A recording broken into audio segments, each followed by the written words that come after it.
This is the Skoda Kodiaq Scout. It's a new variant in the Kodiaq's lineup, and at its essence, it's part 3 of the Kodiaq split personality. Its pricing in the range makes it come across as the middle child, and the updates over here make it seem like the Kodiaq for those buyers who believe they are just that little bit wild. So now, in 5 quick points, we are going to explain what role the Scout plays in the Kodiaq's game of me, myself, and I.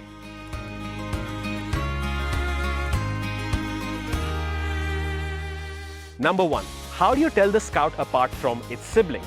Well, while you have to look closely to tell the style apart from the L&K, the Scout is a lot easier to distinguish. For one, it gets this matte silver finish for the wing mirrors with the roof rail finish in matte silver to match. You also have this obvious telltale sign of the Scout badging on both the front fenders, and these 18-inch wheels, same wheel and tire size as the other variants too, but you have this dual tone finish.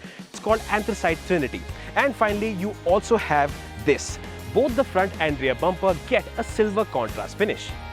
That aside, it's also the first Skoda car to feature the new brand insignia on the back, so the logo gets replaced by the Skoda name itself. And you also have this, the lava blue color option, which you don't get in the Style variant, but it also misses out on the magnetic brown option that you do get in the L&K. Number 2. Any differences on the inside? Well, if anything, the differences are amplified on the interior of the Kodiaq Scout. For one, you've got this more sporty looking all-black interior, as well as more premium feeling Alcantara leather on both the seats as well as the door pads.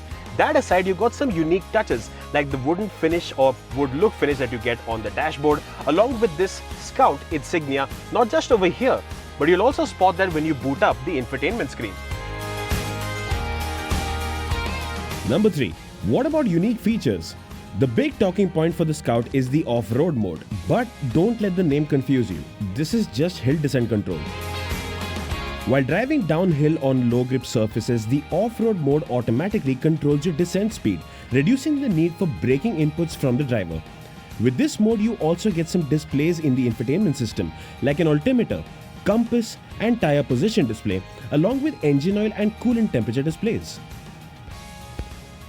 Also, oddly, the tire pressure monitor is now a feature exclusive to the Scout. This was a standard feature earlier, even in the Style, as was the pop-out door protector that's now been deleted from the Kodiaq entirely. Number 4. Is it now a better off-roader? Well, there's no change in the ground clearance, so you still have about 188mm unladen and 140 with a payload. That aside, it also has the rough road package, but then again, Skoda already had the sense to give all India spec Kodiaqs, including the Style and the L&K, the rough road package to begin with, so no difference there as well. Yes, you do have the new off-road mode with the off-road displays, but at its essence, this is just hill descent control. So yes, it is a +1 for the off-road capability, but otherwise, it's as capable as any other variant of the Kodiaq, which means that if you're looking at more hardcore off-roading, you're still better off choosing something like its ladder frame rivals, for example, the Endeavour, the Isuzu MU-X, or even the Toyota Fortuner. And otherwise, we have the same bouquets and brake pads for the Kodiaq's drive experience. The bouquets, of course, being the fact that this is an unbelievably smooth car to drive. It's got a fantastic 2-liter diesel engine, great low rev torque, refinement levels are also quite appreciable, and it's a very good city drive and very capable as a highway tourer as well. But at the same time, while it does have enough power, what you're not getting with this 150 PS and 340 Nm tune is 40 lakh rupees worth of performance. You always feel like it could do with that little bit extra that would make it feel more powerful, more exciting, and also more befitting of a car of this price and size.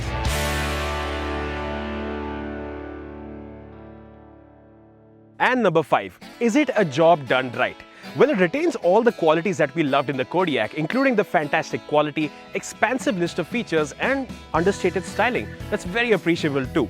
But given how so many people are opting for the L&K over the Style, ideally this should have had a seat above the L&K and gotten features like the 360-degree camera as well as the virtual cockpit, especially when you have nice touches like the Alcantara interior. But otherwise, it offers good value as an upgrade in comparison to the Style, and it also makes one wonder, why does the L&K cost almost rupees 3 lakh more than this?